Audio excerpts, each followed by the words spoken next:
Buenas tardes, compañeros y docentes. Estamos en este podcast para hablar de unos temas relevantes del curso de Constitución Política del programa de Trabajo Social de la Universidad Católica del Norte. Mi nombre es Angélica Viviana Díaz y estaré dando una breve introducción sobre la importancia de lo que es la participación ciudadana y algunos mecanismos para ejercerla. La importancia de la participación ciudadana es fundamental, ya que involucra de manera activa a los ciudadanos en el proceso de toma de decisiones, por lo cual se fortalece la democracia desde el punto de vista de gobierno y desde el punto de vista de bienestar de vida. Además, proporciona a la población conocimiento sobre la organización política. Hay diferentes mecanismos de participación ciudadana previstos en la Constitución. Uno de ellos es el plebiscito, el referendo, la iniciativa popular, la legislativa, la consulta popular, la revocatoria de mandato, la audiencia pública, la acción de tutela, entre otros. Iniciaremos hablando del plebiscito, que es la convocatoria que hace el pueblo al presidente de la República con la firma de todos los ministros y previo concepto favorable del Congreso de la República para que manifieste su apoyo o su rechazo a una determinada decisión del Ejecutivo. El referendo es un procedimiento jurídico y político por el que se somete a voto popular leyes o actos administrativos para su ratificación. La iniciativa popular es un mecanismo de democracia directa a través del cual se confiere a los ciudadanos el derecho de hacer propuestas de ley al Poder Legislativo en un plazo de 45 días calendario, contado a partir de la fecha que se entrega los formularios por los promotores. El registrador certificará el número de respaldos válidos y nulos y si se ha cumplido con los requisitos constitucionales y legales exigidos. Si la iniciativa popular es un acto legislativo o ley, debe tener el respaldo al menos del 5% del censo electoral nacional. Si es de una norma de competencia de las entidades territoriales, debe tener el respaldo de al menos el 10% del censo electoral de la respectiva circunscripción electoral. Si la iniciativa obtiene el apoyo necesario, será estudiada de acuerdo con el reglamento de la corporación pública respectiva y será tramitada con un proyecto que tenga manifestación de urgencia. La revocatoria de mandato es un derecho político por medio del cual los ciudadanos pueden dar por terminado el mandato que le ha conferido a un gobernador o a un alcalde. Los procesos de revocatoria del mandato existen en Colombia desde hace más de 2 décadas y consiste en la posibilidad de que los ciudadanos den por terminado el mandato que le han dado a un alcalde o gobernador cuando considere que no ha cumplido con sus promesas. La consulta popular consiste en convocar al pueblo para que decida acerca de un tema de vital importancia para la ciudadanía. Puede ser nacional, departamental, municipal, distrital o local. Es decir, se eleva una pregunta de carácter general sobre un tema de trascendencia nacional, departamental, distrital, municipal o local. Es sometida por los ciudadanos o por el presidente de la República, gobernador o alcalde, según sea el caso, a consideración del pueblo para que éste se pronuncie en las urnas. Otro mecanismo es la audiencia pública, que es un espacio de participación ciudadana propiciado por las entidades u organizaciones administrativas públicas, donde las personas naturales o jurídicas y las organizaciones sociales se reúnen en un acto público para intercambiar información, explicaciones, evaluaciones y propuestas sobre políticas y programas de una entidad. La audiencia pública es un mecanismo deliberante, mas no decisorio. Por lo tanto, las conclusiones de la misma no tienen fuerza vinculante para entidades u organismos de la administración pública. Tenemos la acción de tutela. Es una garantía constitucional que tiene toda persona para recurrir ante las autoridades judiciales con el objeto de obtener protección mediante sus derechos fundamentales. La acción de tutela se presenta únicamente cuando se esté frente a la amenaza o vulneración de los derechos fundamentales, cuando no existan otros recursos ni medios de defensa judicial o cuando ya estos se hayan agotado. Algunos ejemplos de estos mecanismos de participación es la Consulta Popular Anticorrupción de Colombia, que fue un proceso electoral que se realizó el domingo 26 de agosto del 2018 en Colombia. La papeleta de votación constó de 7 preguntas para que los votantes pudieran aprobar o rechazar, sí o no. En la historia del país es la primera consulta popular que se ha realizado a nivel nacional. La realización de la consulta fue aprobada por 84 votos a favor y 0 en contra el 5 de junio del 2018 en plenaria del Senado de la República.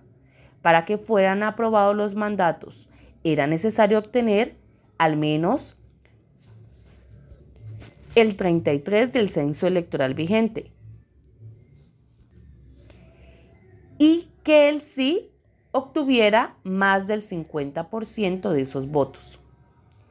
De haber sido aprobada, se habría debido tramitar dicha norma por el Congreso de la República. Sin embargo, la abstención electoral durante la jornada impidió que se alcanzara el umbral y por tanto no fue aprobada. Las preguntas de la consulta estaban referidas al salario y el periodo de funcionarios públicos, la contratación con el Estado, participación ciudadana y rendición de cuentas. Otro caso, la revocatoria de mandato. Por segunda vez en la historia de Colombia revocan a un alcalde. Se trató de la señora Ximena Ballesteros, mandataria del municipio de Sunza, Cundinamarca, donde con 1.624 votos de los habitantes al sí revocaron su mandato. Con el paso de los años han sido muchos los intentos que se han hecho para revocar mandatarios locales y departamentales, pero únicamente en el 2018 había prosperado la de Tosco, Boyacá. Por esa razón, los habitantes del municipio de Sunza, Cundinamarca, se animaron y tomaron la decisión de revocar en las urnas el mandato de Ximena Ballesteros del Centro Democrático, convirtiéndose en la segunda ocasión en la historia en que prospera este mecanismo de participación. Los datos de la registraduría indican que en las urnas acudieron 1.672 personas, de las cuales votaron por el sí 1.524, por lo que se revocó a la alcaldesa.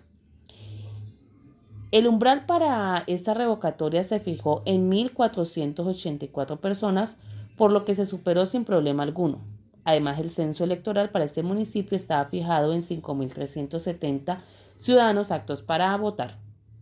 Con esta decisión de la ciudadanía, se convocan nuevamente a elecciones dentro de un plazo de 60 días para elegir nuevo mandatario local. Habitualmente, cuando se convocan a este tipo de comicios, reina la abstención, pero en esta ocasión los comités y promotores lograron que los habitantes del municipio salieran a las urnas. Otro mecanismo de participación es el referendo.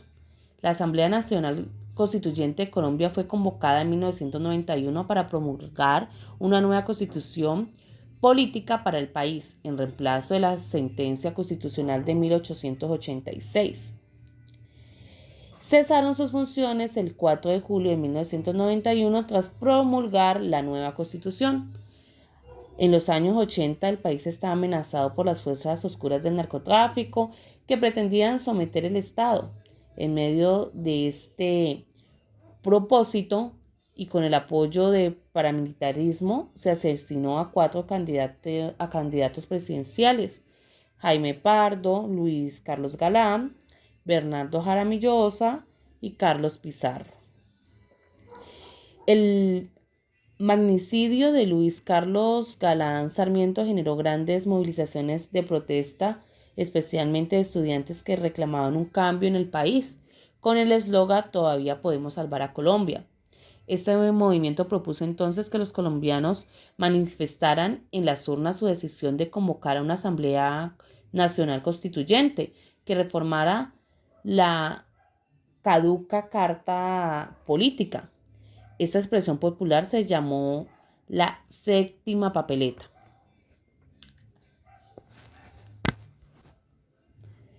Ante la copiosa votación en favor de la propuesta, el gobierno dictó el decreto 927 del 3 de marzo de 1990, en el que ordenó contabilizar los votos depositados sobre el tema de las elecciones de 1990. En esa ocasión, sufragaron el valor de convocar la constituyente,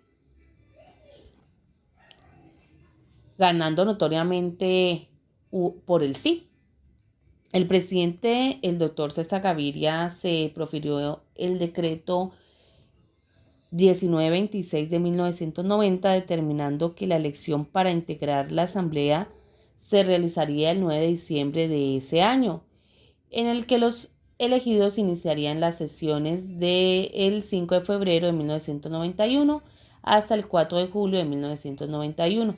El 4 de julio, esa asamblea heterogénea, presidida por el liberal Horacio Serpa Uribe, el conservador Álvaro Gómez Hurtado y el integrante del M-19 Antonio Navarro Golf, proclamó la nueva constitución. Con lo referente a la tutela, tenemos una sentencia, la cual es la T-196/21. Derecho a la educación de la menor. Y este documento como tal nos habla de una madre la cual presentó una acción de tutela para proteger el derecho a la educación de su hija después de que una institución educativa negara su admisión debido a su edad. Ella manifiesta que vive en una vereda en la cual no hay el servicio educativo para el grado de bachillerato, solamente lo que es la primaria, y que por tal motivo dentro de la vereda sí hay un programa de educación para ciclos o adultos los días sábados en los cuales ella pretende realizar la matrícula, pero le niegan el acceso al sistema educativo debido a que la niña es menor de 15 años y este programa está diseñado para mayores de 15 años. El documento como tal o la sentencia como tal discute el derecho a la educación como un derecho fundamental en Colombia y la obligación del Estado en garantizar el acceso a la educación para todos. Finalmente, después de mucho análisis y estudio, el tribunal finalmente falla a favor de la madre y de su hija, encontrando que la escuela ha violado el derecho a la educación de la niña. También discute la importancia de la accesibilidad y la disponibilidad en el derecho a la educación y la obligación del Estado de eliminar las barreras que puedan desalentar a los menores a que aprendan. El tribunal ordena a las autoridades relevantes que tomen las medidas para garantizar el derecho a la educación de la niña, incluyendo la asignación de un lugar en una institución educativa, primero que sea una educación tradicional donde la niña tenga sus compañeros de sus mismas edades y que sea educación regular o tradicional. Y segundo, como en esta vereda no hay la institución educativa que brinde los grados de bachillerato, obliga a que se le brinde el transporte necesario para que la menor pueda ir hasta otra vereda del municipio donde sí hay el servicio educativo para bachillerato, garantizando pues el derecho a la educación de la menor. Entonces, en conclusión, se asigna un lugar, una institución educativa adecuada y el transporte escolar.